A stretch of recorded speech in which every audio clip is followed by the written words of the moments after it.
सोचिए, एक गहरी खामोश रात, हॉस्पिटल के कमरे में अजीब सा सन्नाटा है। और उस सन्नाटे के बीच में ना एक कहानी जन्म ले रही है। ये एक ऐसी कहानी है जो दिमाग के सबसे अंधेरे, सबसे गहरे कोनों में घटती है। चलिए उस कमरे में चलते हैं। एक बुजुर्ग मरीज बिस्तर पर है। जिस्म से तो वो यहीं है, लेकिन उनका जहन वो मीलों दूर सफर कर रहा है। आंखें खुली हैं पर नजरें खाली, जैसे वो किसी ऐसी दुनिया में खो गए हैं जो हमें दिखाई नहीं दे रही। एक रहस्य, एक ऐसी पहेली जो सुलझने का नाम ही नहीं ले रही। तो ये जो हम देख रहे हैं, ये जिस्म की इमरजेंसी नहीं है। नहीं, ये खुद कॉन्शियसनेस यानी चेतना की इमरजेंसी है। ये दिमाग के शांत समंदर में अचानक से उठा एक भयंकर तूफान है। तो चलिए इस क्लिनिकल मिस्ट्री से पर्दा उठाते हैं और उस मुजरिम को बेनकाब करते हैं जिसने दिमाग के कमांड सेंटर को पूरी तरह से हाईजैक कर लिया है। जानते हैं उस मुजरिम का नाम क्या है? उसका नाम है डिलीरियम। तो आखिर ये डेलीरियम है क्या चीज? देखिए, सिंपल शब्दों में ये दिमाग की एक एक्यूट यानी तीव्र हालत है जिसमें कॉन्शियसनेस और समझने की शक्ति अचानक से ऑल ऑफ अ सडन कम हो जाती है। बड़ा इंटरेस्टिंग है इसका नाम। ये लैटिन शब्द लीरा से आया है, जिसका मतलब होता है खेत में जो हल चलता है ना, उसका अपनी सीधी राह से भटक जाना। बस वही तसव्वुर कीजिए, एक दिमाग जो अपनी तय राह से भटक गया है। समझने के लिए एक हेल्दी दिमाग को ना एक परफेक्ट ऑर्केस्ट्रा की तरह सोचिए। हर हिस्सा, हर न्यूरॉन एक संगीतकार है, और न्यूरोट्रांसमीटर्स वो संगीत हैं जो मिलकर कॉन्शियसनेस की एक खूबसूरत सुरीली धुन बनाते हैं। सब कुछ तालमेल में, सब कुछ बिल्कुल बैलेंस में। लेकिन डिलेरियम में ये पूरा का पूरा ऑर्केस्ट्रा बिखर जाता है। जो कंडक्टर है यानी एसिटाइल कोलिन, जो ध्यान और यादाश्त को कंट्रोल करता है, वो सीन से ही गायब हो जाता है। और उसकी जगह कौन ले लेता है? एक बागी संगीतकार, डोपामाइन, जो इतना ज्यादा बढ़ जाता है कि अपनी बेसुरी धुन से पूरे ऑर्केस्ट्रा में अफरा तफरी मचा देता है। और बस यहीं से असली खेल शुरू होता है।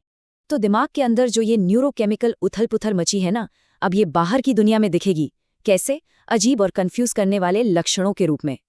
ये एक ऐसा जाल है जिसे सिर्फ एक कुशल, एक शार्प क्लिनिकल जासूस ही सुलझा सकता है।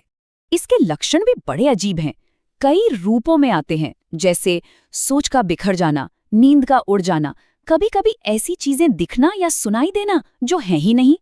लेकिन इन सब में एक लक्षण, एक सिम्टम ऐसा है जो हमेशा हमेशा मौजूद रहता है, जो इसकी पहचान है, और वो है ध्यान, फोकस करने में नाकामी, इनअटेंशन।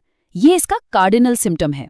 और हाँ, डेलीरियम की एक और सबसे बड़ी पहचान इसका उतार चढ़ाव वाला नेचर, द फ्लक्चुएटिंग कॉज। मतलब मरीज एक पल में आपसे बिल्कुल ठीक से बात करेगा, और हो सकता है अगले ही पल वो गहरी उलझन में खो जाए, बिल्कुल उस खराब लाइट स्विच की तरह जो क्लैरिटी और अंधेरे के बीच टिमटिमाता रहता है, फ्लिकर करता रहता है। अब देखिए, डिलीरियम सिर्फ एक तरह का नहीं होता, इसके अलग अलग रूप हैं। कुछ मरीज बहुत बेचैन, एजिटेटेड, अग्रेसिव हो जाते हैं, ये कहलाता है हाइपर एक्टिव डिलीरियम। लेकिन इसका एक दूसरा रूप भी है। कुछ मरीज बिल्कुल शांत, सुस्त, चुपचाप हो जाते हैं, इसे कहते हैं हाइपो एक्टिव। और हाँ, कुछ में दोनों के लक्षण मिक्स होकर मिलते हैं। और जानते हैं सबसे बड़ा खतरा कहाँ छिपा है? इसी हाइपो एक्टिव टाइप में। क्योंकि जो हाइपर एक्टिव मरीज है, जो शोर मचा रहा है, उस पर तो सबका ध्यान जाता है। बट वो खामोश मरीज जो चुपचाप अपने बिस्तर पर लेटा है, उसे अक्सर लोग नजरअंदाज कर देते हैं, या फिर उसे गलती से डिप्रेशन का मरीज मान लिया जाता है। और ये एक बहुत बहुत खतरनाक गलती है।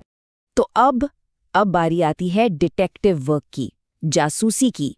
एक क्लिनिशियन के तौर पर हमारा काम है डिल्यूजन के इस नकाब को उतारना और उसके पीछे छिपे असली कारणों को, दी अंडरलाइंग कॉजेज, उनको ढूंढना। ये एक ऐसी इन्वेस्टिगेशन है जिसमें स्टेक्स बहुत हाई हैं। डेलीरियम को पहचानना मुश्किल क्यों है? क्योंकि ये ना डिमेंशिया, डिप्रेशन, हत्ता कि सिजोफ्रेनिया जैसी बीमारियों का भेस बदल सकता है। लेकिन कुछ पक्के सुराग हैं जो इसे अलग करते हैं। ध्यान से सुनिए। पहला, इसकी शुरुआत एक्यूट यानी अचानक होती है, जबकि डिमेंशिया धीरे धीरे बढ़ता है। दूसरा, इसका कोर्स फ्लक्चुएटिंग यानी उतार चढ़ाव वाला होता है, जबकि डिमेंशिया लगातार बढ़ता जाता है। और तीसरा और सबसे इम्पॉर्टेंट, अटेंशन में कमी इसका प्राइमरी डेफिसिट है। ये चीज डिलीरियम को बाकी सबसे अलग करती है। लेकिन इतने सुरागों के बावजूद सच्चाई ये है कि आधे से ज्यादा मामलों में, more than 50% of cases, delirium पकड़ा ही नहीं जाता। It's missed. ये एक चौंकाने वाला आंकड़ा है जो बताता है कि हमें कितना ज्यादा सतर्क रहने की जरूरत है। और ये मत सोचिए कि ये कोई रेयर बीमारी है, बिल्कुल नहीं। हॉस्पिटल में एडमिट होने वाले हर 5 में से एक मरीज, 1 in 5, अपनी बीमारी के दौरान डिलीरियम का अनुभव करता है। तो ये एक बहुत कॉमन लेकिन उतनी ही गंभीर समस्या है। तो सवाल उठता है कि रिस्क में कौन है? बुजुर्ग लोग, जिनको पहले से ही डिमेंशिया या कोई और ब्रेन की प्रॉब्लम है, जो बहुत सारी दवाइयां ले रहे हैं, या जिनको कोई सीरियस इन्फेक्शन है जैसे UTI, ये सब हाई रिस्क पर होते हैं। इसे ऐसे समझिए, डिलीरियम किसी एक पहले से मौजूद कमजोरी और उस पर हुए एक नए हमले, इन दोनों का नतीजा होता है। देखिए, डिलीरियम को पहचान लेना ये सिर्फ पहला कदम है। असली चुनौती तो अब शुरू होती है, और ये है समय के खिलाफ एक दौड़। क्योंकि अगर इसे वक्त पर नहीं संभाला गया तो इसके नतीजे बहुत बहुत गंभीर हो सकते हैं। इसका मैनेजमेंट 3 पिलर्स, 3 स्तंभों पर टिका है। पहला और सबसे जरूरी, उस मूल कारण को ढूंढो, उस अंडरलाइंग कॉज को, और उसका इलाज करो जिसकी वजह से डिलीरियम हुआ है। इसके बिना कुछ नहीं हो सकता। दूसरा, मरीज को एक शांत सपोर्टिव माहौल दो। और तीसरा, तब जाकर अगर जरूरत पड़े तो लक्षणों को कंट्रोल करने के लिए दवाई दो। और हमेशा याद रखिए, इसका सबसे असरदार इलाज दवाई नहीं बल्कि देखभाल है। सपोर्टिव केयर, मरीज को हाइड्रेटेड रखना, पानी की कमी ना होने देना, उनके चश्मे, उनकी सुनने की मशीन उन्हें वापस देना, कमरे में घड़ी और कैलेंडर लगाना ताकि उन्हें वक्त का अंदाजा रहे, दिन में रोशनी और रात में अंधेरा करना। ये छोटी छोटी चीजें हैं, पर ये बहुत बड़ा फर्क ला सकती हैं। हाँ, जब बेचैनी या साइकोसिस हद से ज्यादा बढ़ जाए और मरीज खुद को या दूसरों को नुकसान पहुंचा सकता है, तब हेलोपेरिडोल जैसी दवा का इस्तेमाल किया जाता है। ये क्या करती है? याद है वो ऑर्केस्ट्रा का बागी संगीतकार डोपामाइन? ये बस उसको शांत करने का काम करती है, लेकिन इसे हमेशा बहुत सावधानी से कम डोज में इस्तेमाल करना जरूरी है। इसे इतनी गंभीरता से लेना क्यों जरूरी है?